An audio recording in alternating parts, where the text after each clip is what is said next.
Hey guys, it is Jack. I mean, hey guys, it is Big T. Welcome back. I'm sick, so please ignore that. Tim here with us with a very big guest, I'm not as big as you, so. the big guest, my sister Liz. Hi. And today I decided why not bring her on a tea talk, because there's a lot that we need to talk about in today's episode. So yeah, grab a snack, grab something to drink, go lay down in bed, get nice and comfy, and yeah, let's do this tea talk episode. This is episode 2. Let's go. Yeah, Big T on the mic.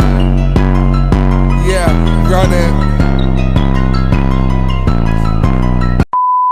What should we talk about first? Should we talk about the Miss Agatha Trenchbull? We can. So, as you guys know, I was living with this one lady who was featured on my YouTube channel, but I don't got money, so I can't afford to get sued. So we're gonna call her Miss Agatha Trenchbull. Miss Trenchbull. Yeah, we're gonna call her Agatha Trenchbull because she looks like Agatha Trenchbull. Insert photo right here. Yep. And so yeah. So basically what happened was throughout the whole time of me staying there, she ended up taking my money. Well, at first she told my aunt and my sister that I didn't have to pay anything, to not worry about, money and all that. But she did end up taking my money. As soon as she knew that there was money that was going to come in, she was like, oh, you owe me money. And then all of a sudden, because I was getting over a $2,000 check from the government, she wanted half of it as back rent. And it's like, he owes her money, but who the fuck paid your phone bill? Not her. Right, not her.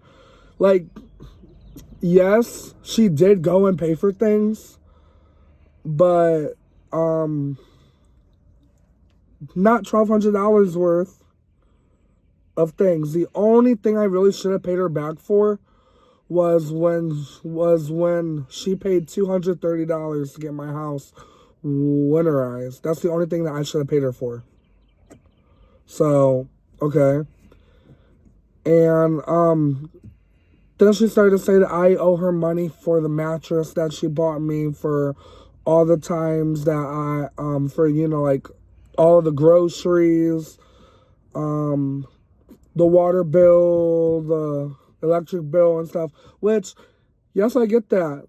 Living in this economy, it's not cheap, but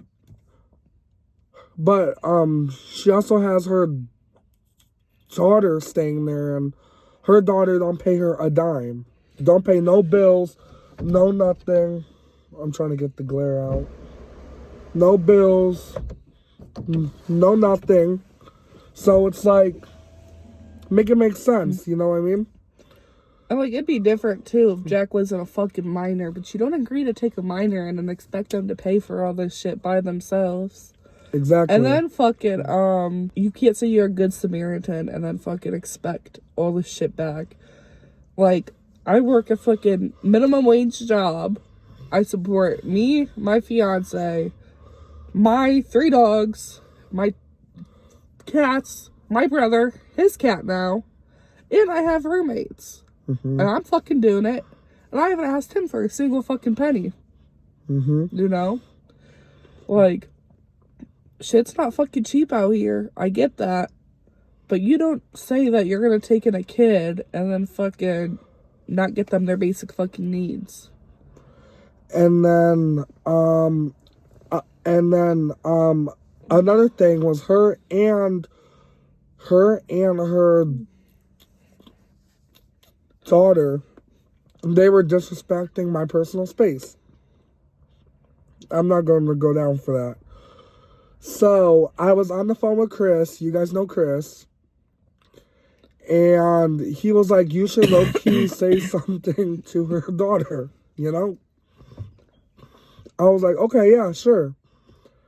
And I texted her daughter, and I'm going to put the screenshot in here.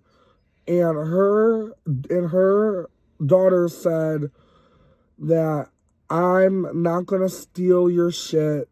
And if you feel so unwelcomed here, you can go stay with CPS. And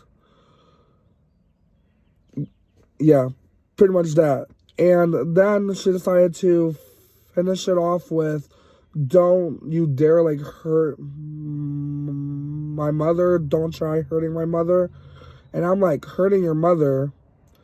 First of all, her mom is the representative payee from the survivor benefits I get from when my mom had passed away, right? If she didn't keep her word and wasn't going to send me those checks, I told Chris that I will have Social Security knocking on her door. Does that sound like a threat? I don't think so. And then I texted my sister, and I'm gonna let my sister continue the rest of the story, because, this is now, I'm her side of it. So I texted her, and hold on, I will fucking just pull up what I said. Hello, blank, this is Jack's sister. I'll be there to get him as soon as possible. Please just leave him alone. She replies, I'm not doing anything. And I'd like to have my brother's card case and some of the money he gave your mother, since he isn't staying this month. He's the one saying he's unwelcomed. I said yes, because no one invites him to do anything. He basically just lost his mother. It's normal to feel alone and unwelcomed, aka our aunt. We don't do anything. I said, but Jack never threatened your mother. He said he was going to do something to her if she doesn't agree with him. I said no. He was talking about a different situation with somebody else, saying he would block her. And the only thing Jack said concerning your mother is if he does not get his money, we will take her to court. It wasn't about it. Then I said, what did he say then? Because I've been sitting here on the phone with my brother since 11 p.m. It was about money. I just heard him say he was going to do something to her if she didn't agree. He said he was going to take her to court if she took his money. And then I jumped the gun because he said he had a lot of pent-up anger. Never said that. I said, so you're going to kick out a child? He said he wanted to leave, and he also said you would take him. I said yes, on the day he was supposed to. Since he's not staying the month of April, then Jack needs his money that your mom took. She's going to give it to you so you can help him. I didn't eavesdrop. He's just really loud. I could hear him in the basement, and I got worried. I said, because your mother agreed to take care of a child is now abandoning him. Since Jack has lived there, I've had to pay his bills. You don't say you're going to take care of a child, then I'd actually take care of him. Since he has moved in, I have spent hundreds of dollars that I should have not had to. Instead of your mom paying me back for taking care of Jack, while she was supposed to, she just took his money. Now, I'm not going to worry about the money I helped my brother with, because, that's the right thing to do. But if y'all can meet me with my brother tomorrow, I'll happily take him, because at least he's welcome here. And I'll even give you gas money. We are not kicking him out. He said he's uncomfortable. He wants to leave. He's free to do so. There's nothing to invite him. All we do is work. He wants to leave, and he complains about us. I said, so you said you're going to send him back to CPS until I can get him, so I'm just asking if he'll meet me. After he said he was fed up with us and didn't want to be here, and he felt uncomfortable. If that's so, it would be better for him to go to a different care until you got him. I said, bring him to me then, instead of putting him in a group home. Why? You said you would pick him up. I said I can't get all the way to Parma. Why not? I don't have my own car, hence why I had to Uber him to get his temps, because your mom wouldn't meet me halfway. I don't know what my mom will say. And then when my brother so this was, what day was this?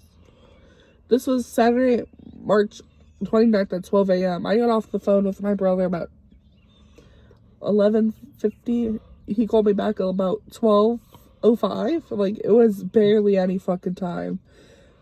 So, my fiance's mom, the next day, Ubers him and his cats to Ashland, because my car has a bad wheel bearing, and I can't drive it 2 hours, to just get him out of that situation. So while back, when my brother got home from coming and visiting me a few days before all this situation happened, Laura took his keys.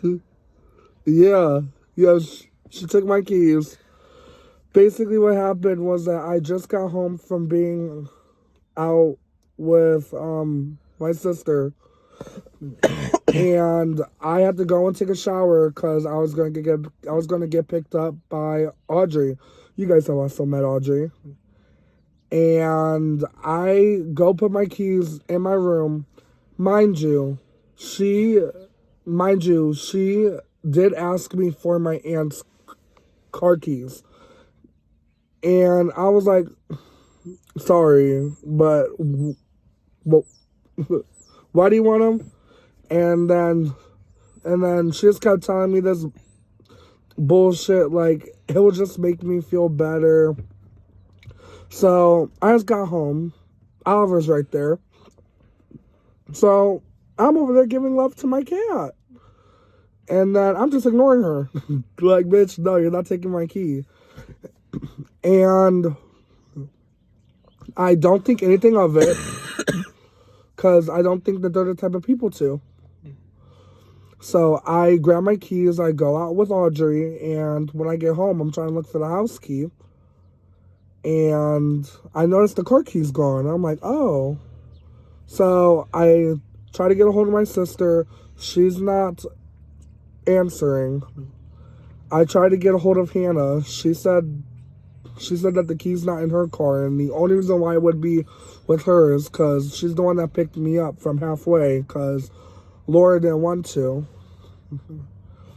And then I actually didn't have to text Audrey because I already checked her car when I got home. So I knew it had to be in Laura's or in my sister's.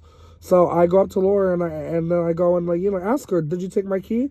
She's like, yes I did. And I started to get into an argument with her because you just went into my room, you fucking stole my car keys. That's not right, you know? And she claims that I didn't listen to her when she said that I can't drive my aunt's car around no more. I know for a fact that I could have gotten in trouble for driving that car. I chose to anyways because it gave me a sense of freedom.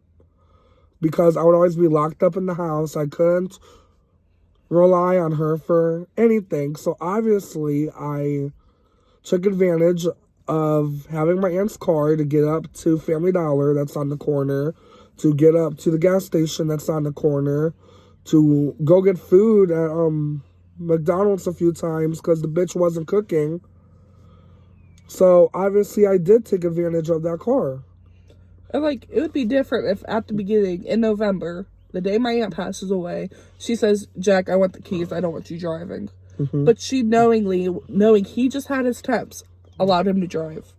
Which, my brother had to get his temps renewed, and I signed for. And I told Jack straight up, I'm not going to take your keys, do whatever the fuck you want, but you get pulled over, I'm going to be the first to tell the cops. He knows better. Do what you think you have to do. Mm-hmm. You know? Because he is 17, he's going to do what he wants to do. So It's like, come the fuck on, you know? Make it make sense. Yep. So with all that in mind, she was basically saying that, okay, wait, hold on. So we're gonna go back to on the day that I left to come out here. So Agatha wasn't admitting to kicking me out. She was saying that I wanted to leave and that And what else? What else did she say? That this situation is stressful. That the situation is very stressful and that she's not kicking me out, but I want to leave. And the situation is just too stressful, so it's just best. That's literally how she had worded it. Yeah, because he was supposed to leave April 18th and come to my house for Easter. We're going to Kings Island on the 19th, and then Easter's the 20th. So he was going to come down then, but I had to get him on March 29th, you know. So Jack wanted to talk to her about possibly not even coming down here and moving in with me and staying so he could finish school. It was never a fucking option. Yep, never an option. I never had the option to speak to her. Mainly because she didn't give me the option, so. And we have receipts. We have that whole conversation recorded. Yeah, the whole conversation is recorded. I'm probably not going to release it, but just know that I do have my receipts. So if a bitch really do want to test me, I'll gladly release a little snippet on IG. And then for her to tell me that my brother would be getting his keys the day he fucking leaves, he never fucking got them. She said her daughter had him. So I texted the ass fucking daughter and I said, since you have my brother's keys, bring them to me. So a few days later, Jack texts Miss Trenchbolt and says, do you have my keys? You know, I'm coming up this day to come get my keys and all my stuff. She sent them to the lawyers.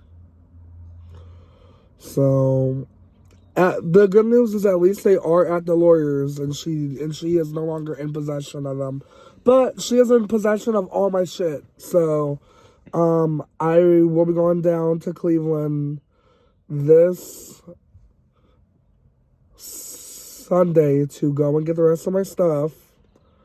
And yeah, for the next 4.5 months, I will be out here in Columbus. Maybe longer, but that's another story time. We'll get into that in the other Tea Talk video, depending on how things go. And then Jack got a camera to watch his fucking room because he doesn't trust those nasty. I don't fucking blame him. She fucking unplugs it. Looking pissed as fuck, manly as hell. Get the fuck out of here, bitch. Oh my god. Like, come the fuck on. Like, mad for what? This saying it's illegal to fucking record. It's not. In Ohio, only one person needs to know. And it's my bedroom. I'm legally allowed to record in my personal space. Right, like, I have a camera in my room. I could pull it up right now and fucking talk to my dogs if I wanted to. Right, like, you know? It's really not fucking illegal. So, yeah. So, now, the next thing that I did want to talk about is, since I have my sister here, I wanted to talk about, since, you know, I've never talked about my mom on this channel. But she did pass away in 2019. And I guess we're just going to talk about how it is losing a parent at like a young age. Okay. It is very sad, but a lot of people lately, they are experiencing it. I know people who have sick parents.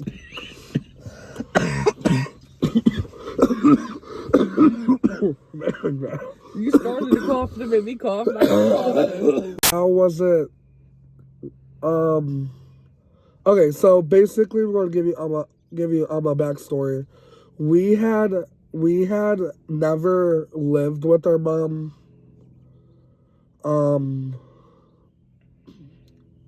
Maybe for like the first 6 years of your life. Well, that's not necessarily true. So Jack moved in with our aunt when he was like 3 or 4. I was 2. I was turning 3. I was living on and off with our mother my whole life. So, when Mom lost, we were living with our grandma Ann, which was our Aunt Pat's sister, when my brother was born. We lived there, I think, till he was a year old. We moved into an apartment in Cleveland, I believe. Mom lost custody of us. We went to go live with our grandfather. Our grandfather returned us to the blessing house because I was too much like my mother at 3 years old. My grandfather also hasn't talked to me since then, but that's another story for another time. So, Aunt Pat took Jack in, and I went from foster home to foster home. I kind of like lived in between with my mom. At the time my mom died, I was living with her old surgeon. So I found out our mom died through text. Our piece of shit fucking father was living with her. Like, all I get is a photo. A photo of what? Of them doing CPR on mom, saying, "Your mom's not waking up." Yeah. First time I'm hearing this too. Oh my god. That's So, traumatizing. I'm in early childhood education because I was going to school to get a preschool license. I remember I was sitting on the side because we had two sides. We had a side of Chromebooks and a side of MacBooks. I was sitting on the side with MacBooks at computer 3. Oh yeah. I was supposed to start getting my student. So I was doing like an introduction lesson for my students. We all had our individual students. And I get this text message and I start freaking out as one would. So I take my phone and I'm like, here, look, like I need to go. And I just show my teacher and she's like, yeah, I'll go upstairs. That's crazy. I told my dad, I said, I don't want to fucking see that. So he deletes the fucking photo really quickly. And I can't get a hold of my foster mom or nobody on my emergency contact list. Eventually they get a hold of her brother-in-law. He comes and gets me. I believe I called Aunt Pat. Yeah. You called Aunt Pat, and Aunt Pat got me from school. Yeah, Aunt Pat got him from school, and his school was not supposed to tell him. Aunt Pat asked if I wanted to be the one to tell you. And, well, basically what happened was that Aunt Pat told the school what happened. The administrators and the counselors, they were already standing there. I'm like, what the hell happened? Like, what's going on? What school were you in? I was in middle school. Yep, 6th grade. And then Aunt Pat just, sit me down and said it because they already had us in the room. So, Aunt Pat was like, let's get this over with so we can leave. So, yeah, that's basically how that went down. So, my mom died October 19th, which there's some holiday. No, the 14th. 14th. There's some holiday on the 14th that, like, offices are closed down. Like, I forget. I think it's, Columbus Day? No, I don't think so. I don't know what it is. So, like, the person who comes and checks out dead bodies, like, wasn't there. So my mom sat there dead for hours. Everybody was trying to get me to go there, like my dad. My ex who lived across the the street tried to get me to go there. Everything to, like, go see my dead mom. And I'm 16. I don't want to fucking see that, She died Sunday night going into Monday morning. Her aide found her because our mom was sick. And I was over my mom's house that weekend. So it's like, why the hell do I want to see that, Mm-hmm. So I ended up going to Parma with Jack. And we go and we just go eat. We just kind of go shop around. And I'm sobbing. Like, I'm a mess. Yeah. So then our mom's funeral, they cremated her. Okay, that shit was crazy. Fuck, her funeral, I forgot when it was, but it was in October. It was like a week after. Our fucking father came, and he almost got fucking arrested. Wasn't he, like, drunk or high or something? No, he had warrants. Oh. He was just being fucking stupid, like. He's fucking slow. I thought he was drunk or high. Like, now that I think back of it, it looked like he was, like, drunk or high. So he's like, all fucking me and Jack are up there talking, and I'm like, just talking. I remember looking at my cousin's fucking fiance. That's the only memory I have. I don't remember a word I said when I was talking about my mom. I just remember looking at my cousin's fiance and him sobbing. So me and Jack are standing up there. I get off, like, the little podium. My foster mom's like, Liz, come here. I don't want you to freak out, but your dad's outside with a bunch of cops. I remember I kick off my fucking shoes. I fly out the door, and I'm cussing him out in the front of the cops. So the cops are like, it's okay, you know, we're going to see if these counties want him, we're going to transport him. If not, he's going to leave. So I was like, he's not leaving with my mom's car. I said, he doesn't have his license. He's not taking that car. So they don't allow him to take his car. My mom's aide feels bad for him and fucking takes him back to Lorraine. I don't know why you feel bad for that scum. Don't know where the fuck he went. So then I took a week off of school, right? Jack, Aunt Pat, my foster mom, and my ex helps me clean out my mom's house. And you know, Aunt Pat's how like she was like mid-70s. Yeah, mid-70s. Like mid-70s. And I'm a fucking mess. I'm just sitting in my foster mom's car with the door open, holding my mom's shirt, crying, not able to do shit. And they cleaned out the house for me. My mom had cats. I had a puppy she just got me in September for my birthday. I had to rehome my puppy.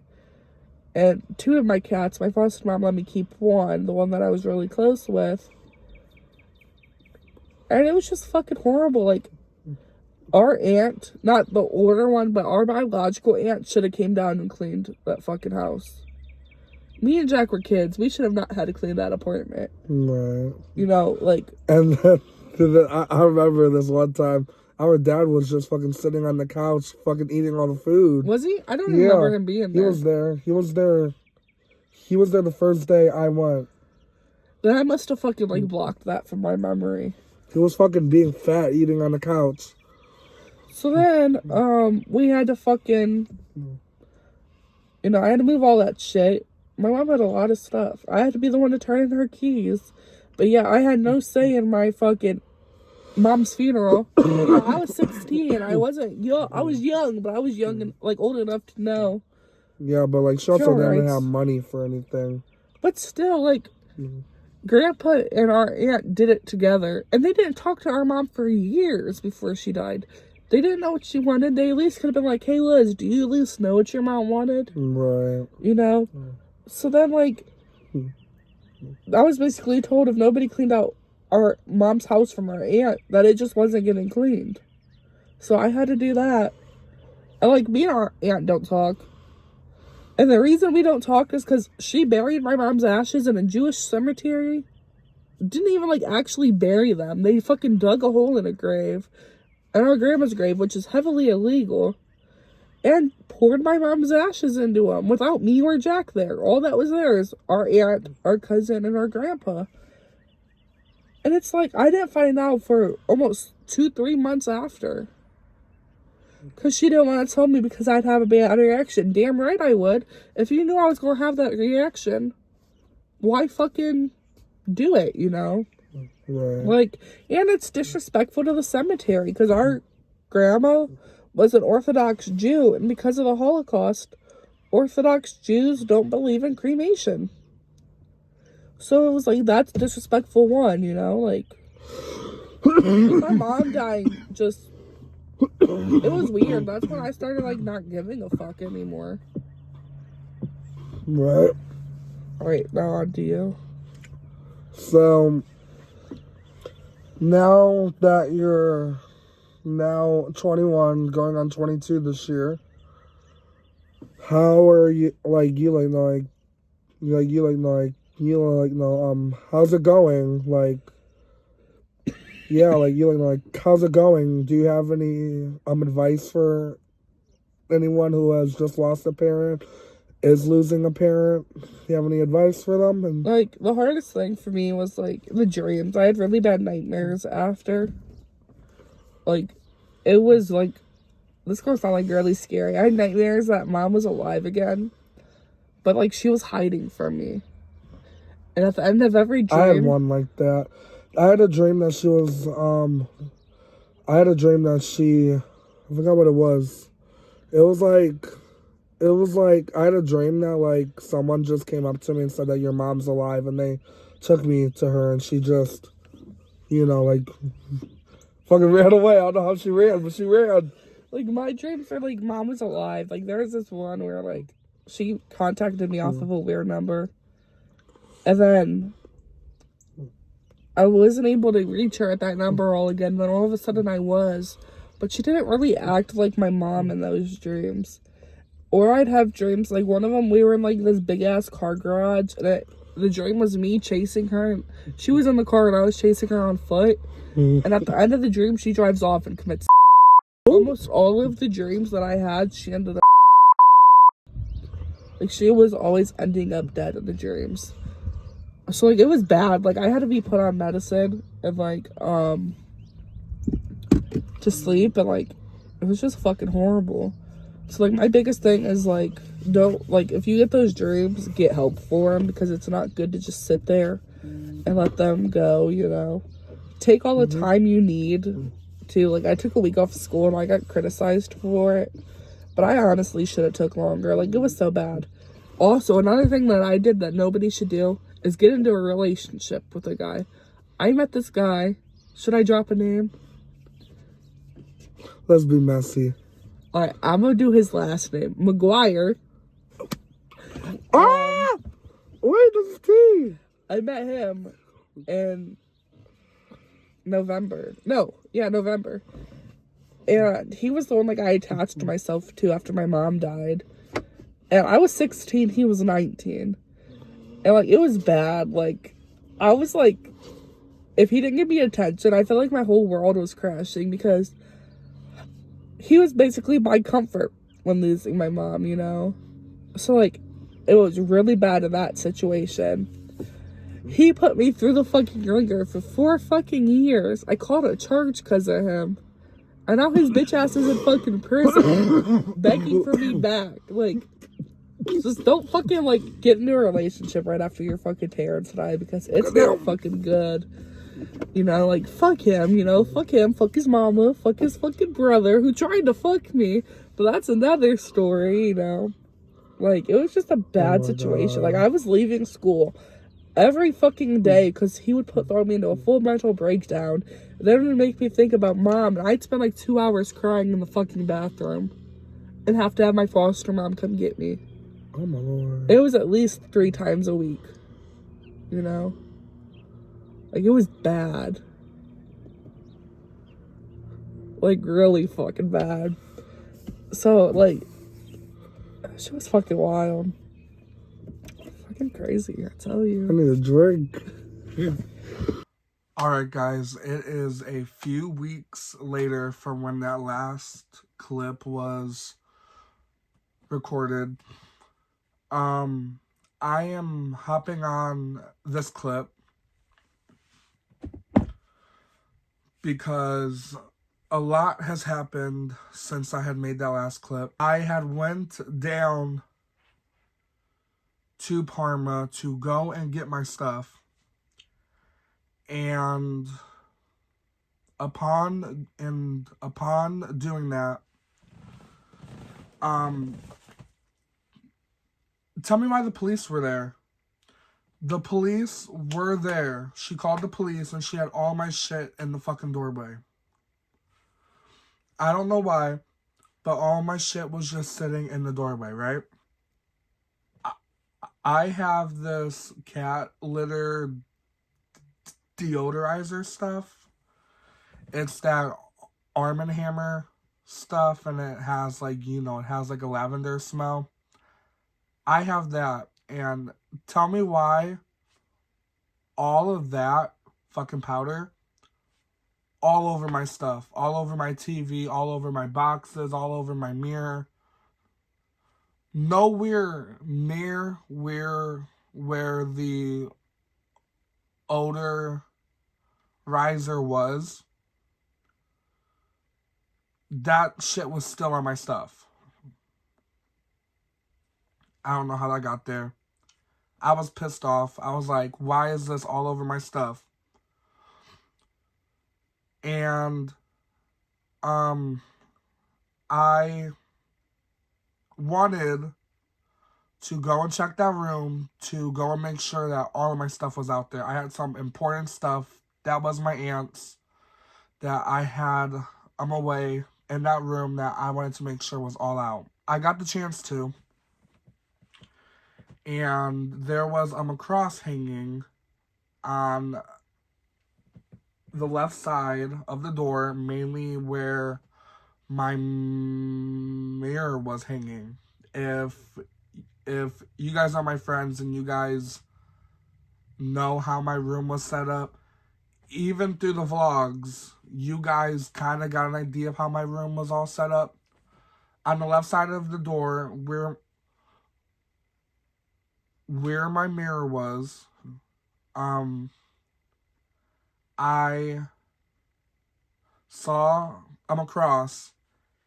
And to those who have been to a funeral, specifically on the service that's at the funeral home the night before the actual funeral, you know how they have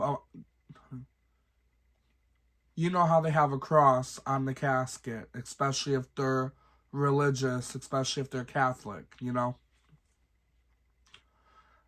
I thought the cross was the one that was on my grandma's casket. And at the time, I was mistaken, but I asked the cop to ask. Ooh, I said name. Anyways, the cop asks Laura, and it's like, she says, no, sorry, that's mine, but you can have it if you want it. I'm like, are you sure? Because I really don't need it. Like, if it's not mine, I don't want to take your stuff, you know? She said, no, it's okay. I insist. I have many more crosses. I was like, okay, sure, thanks. Like, I really didn't need it. Cause at that moment when she said that it was hers, I remember that I hung the cross up in the living room back at my house. Like, back at the house I'm getting once I turn 18. And she started to get all teary-eyed and she started to cry. And I told her, I'm sorry it had to be this way. Mind you, she didn't even want me speaking to her to begin with. That's why the cops were there. She didn't want me in her house to begin with. That's why the cops were there. And she started crying. So I said, I'm sorry it has to be like this. And she said, no, Jack, I'm sorry. All this over a stupid car. Which, it wasn't just about her taking my aunt's keys. It was so much more than that. It was me having to pay you $1,200 for me living there the last, 3.5 to 4 months. That, why? You told my aunt on her deathbed, as well as you told my sister, not to worry about that stuff. And then once money comes in, you want it. I don't know what I personally did to lose her trust. You know what I mean? I have no idea what I did to lose her trust. I did nothing but respect her. And I lost her trust somehow. Somewhere in the mix. I had to rely on my friends to go to stores. Yes, she did let me go to stores here and there, but in the beginning, it was always ask Audrey, ask my daughter, ask these people, ask that people. It was never, in the mix. You know what I mean? So I was like, okay, sure. Hi guys, I got my sister here. Hi. But basically,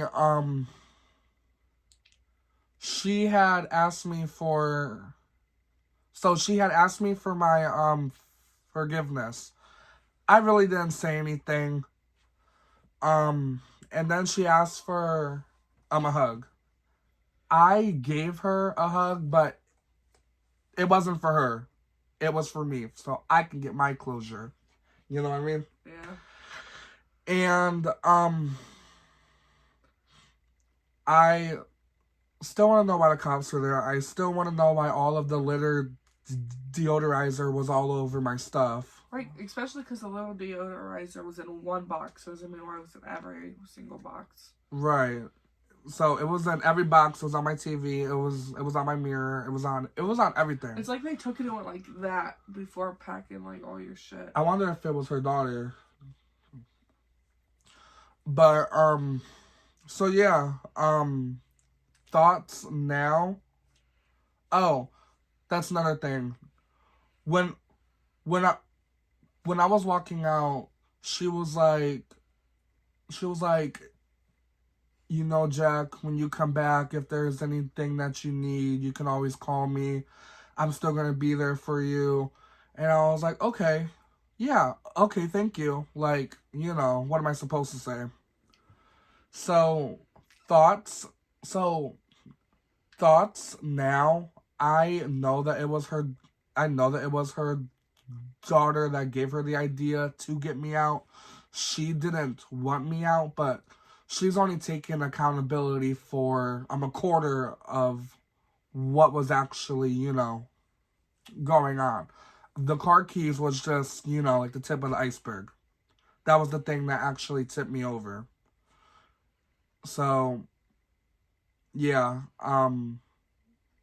yeah, that's just how I feel on that. I really don't have anything else.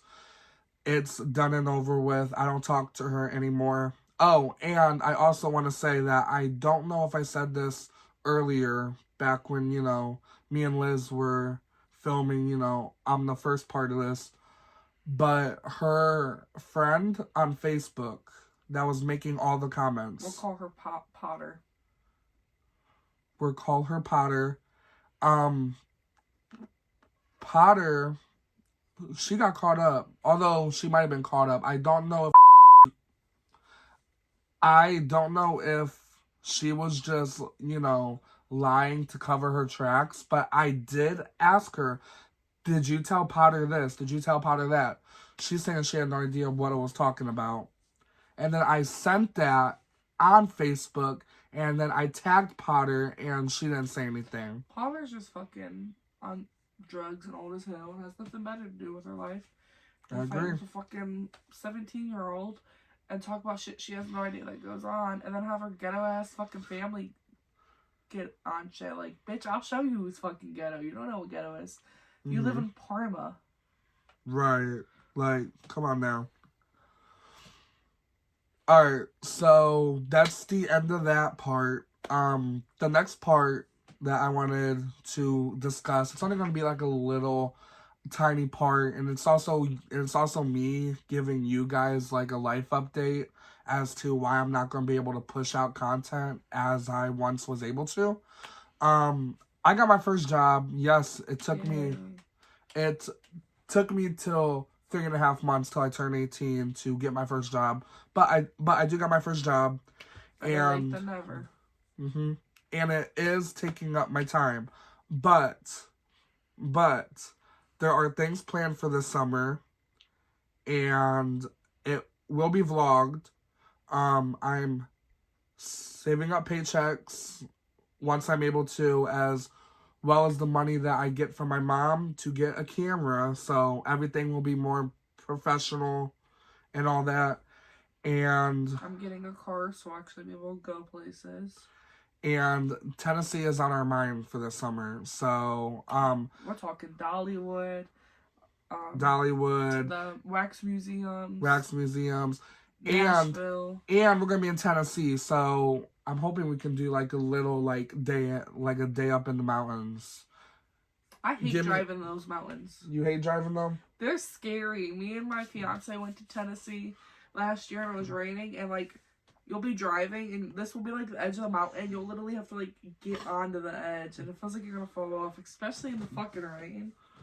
I want to go to the Smoky Mountains so bad. So if you guys are in, where's Dollywood? Is that like Knoxville or? It's in Gatlinburg / Where's Pigeon it close? Forge. Okay.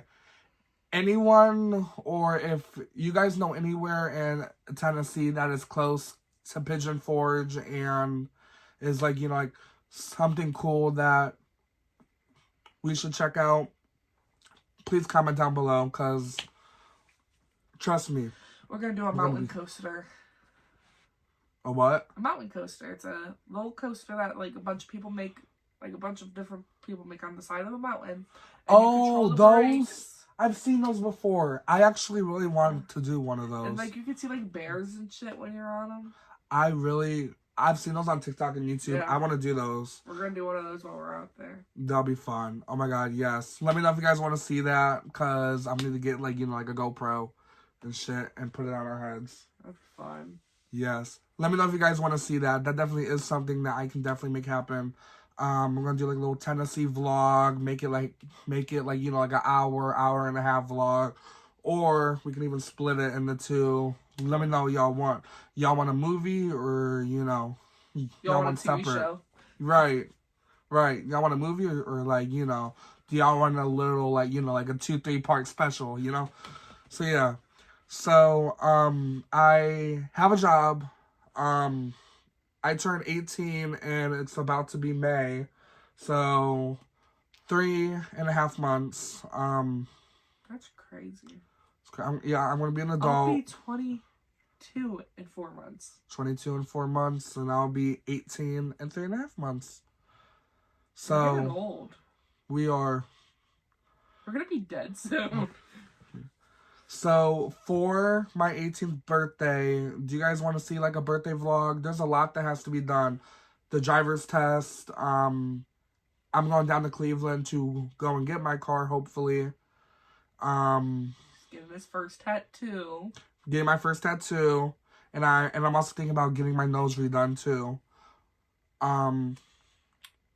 Yeah, it's gonna be a long-ass vlog. And I'm also hoping I can bring Chris and I'm hoping I can bring Chris and Audrey down here for the night too. We're gonna have a party. We're gonna have like a little party. So let me know if you guys would definitely want to see that. I can definitely do. I'm a birthday vlog. In terms of White Lily, do you want to explain this part? What about it?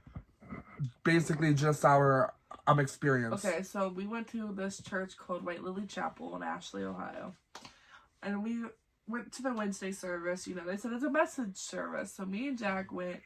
We go in, we sing music on hymnal, right? The reverend says, okay, we're going to get into our message. And me and Jack think, okay, we're going to bust out some Bibles. Right. Read a message, like we're going to learn about Jesus and shit. It was a media message. They talked about, like, for me, my mom, and our aunt. For him, our aunt, and I forgot who else. A few other people that we had to end up researching about that was in our family. So we went home. Who was that one person? The one that came to me after the one with the dog. Oh, was Aunt Pat? No, it was someone else. Rose? Yep. Rose is like a great-great-grandmother of ours. So then about a week later, I was at work, right? And this guy tried to kill himself via train crash. Long story, right? So me and Jack went back. And there was a different person doing the message. I don't think she knew what she was talking about. Yeah, I didn't like her.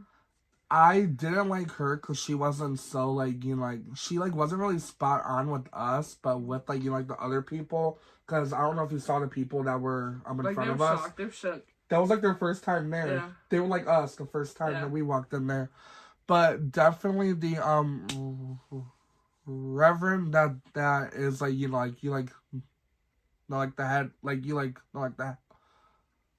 the one that is, the head of the church, she really knew what she was talking about. She really got, straight on with it. She knew what she was doing. Props to her. It just sucks that me and Liz now, Liz is working practically every day of the week. I'm only doing 4 days, but then I'll be going to 5, and then I'm going to be I don't know, blah, blah, blah. Even then, I have no way there unless I really wanted to walk, but, it's getting hot out. You know me, I don't walk for nothing. Not in the heat. Anyways, so yeah, I don't do walking in the heat. You let them know that we became almost EMTs today. Oh, yeah. And today we almost became EMTs because we, like, pulled up to this crash, and we had no idea it was a crash at first. We were like, wait, what's going on? And then it kind of just took us a minute, and we were like, oh, shit. So we fucking jumped out of the car. It was basically, like, a 3-car accident. 2 people were in a ditch. One was just in, like, like right there in the fucking middle of the road. Yeah, windows busted completely out of the back of his Jeep. The first we went and helped this one guy. I couldn't tell if the first car had anybody in it, so I kind of walked past it because like this ditch had a bunch of water and shit, and I have my Jesus slides on. So I had Crocs with no fucking socks. So. I wasn't fucking jumping in there. So this other guy's like, yeah, he's more worried about his phone than getting out the fucking ditch, so he's fine. And then we see these people. Jack's like, come on, Liz, help, because this girl's trying to get out of her car. And I'm like, be very careful. I was like, I wouldn't do that because that car could fucking flip on you. And then this other standby was like, no, it can't. It's in a ditch. I said, the car is still in drive. It could, like, you could accidentally press the gas and it could go. Or all this other shit. So she gets out and she's fucking bleeding from right here. And she was kind of acting weird. I was kind of like grabbing her like this, telling her it's okay. Does she want to come sit in my car until EMTs and everybody got there? She was really shaken up. Me and Jack think she had a concussion. But, and then the guy that was in the ditch and the man in the Jeep with the busted out windows, they almost got into a fucking fight. That was tea. Like, I would have put out my phone and record. Like, it was crazy. This last, like, 2 weeks, me and Jack have been so eventful. A train crash. Yeah. And on the same day a train crash happened, a box truck hit a semi carrying gas, and there was a gas leak a mile down the road from the train crash, and now this 3-car pile up. Then there was another crash the same day as the train crash and as well as the gas thing. So 3 crashes in one day, and then we had that happen, and then it was just crazy. And also, another thing is that y'all really want to know how fucking small this goddamn fucking town is? Her fucking old fucking coworker was literally at the crash today. Yeah, helping get people out. Like, that's how small of a town this is. Like, it's insane. Like, this town is so small, everybody knows everybody. Like, yep. Especially because me and Jack look so much alike. If Jack does some shit and I'm not around, it will get back to me by somebody. Yep, somebody. You can't have no secrets in this town. Trust me. I've only been here for like less than a month. No, I've been here for about a month now. When did you move in? Literally like today. The 27th. Yeah. It's been a month. Like, yeah, a month today. Yeah, Jack knows about all the crackheads, all the fucking drama in this town. People that are in and out of rehab. Like, this town's fucking insane. Yeah. But luckily, me and Jack work for this really good guy. I was about to get a second job, and he's giving me more hours and gave me a raise. So, like, the person we work for is probably the best person in all this town. He doesn't even live here. Really? Oh, wow. He lives in Sunbury. Alright, guys. Well, I'm gonna end the video here. Today is April 27th, and it is Oliver's birthday. Everyone, wish him happy birthday in the comments. Happy birthday, baby. I love you. Happy birthday. He fucking hates me. Say happy birthday, Oliver. I love you, baby. I know you're tired of me. I know you're tired of me. Ooh! Oh my god. He do not love me today. Oh my god, fucking bitch. Anyways, guys, this has been Big T, aka Jack Storm. And Liz, she had to leave. She had to go and pick up her fiance from work. Little bitch just bit me. Barely. Like, he just did, like, like a nip. I don't even have a mark. But, yeah. This has been Big T, aka Jack Storm. Thank you guys for watching, and thank you guys for staying a supporter. And make sure you comment happy birthday to Oliver, and let me know what you guys would like to see next. Alright, guys. Bye-bye.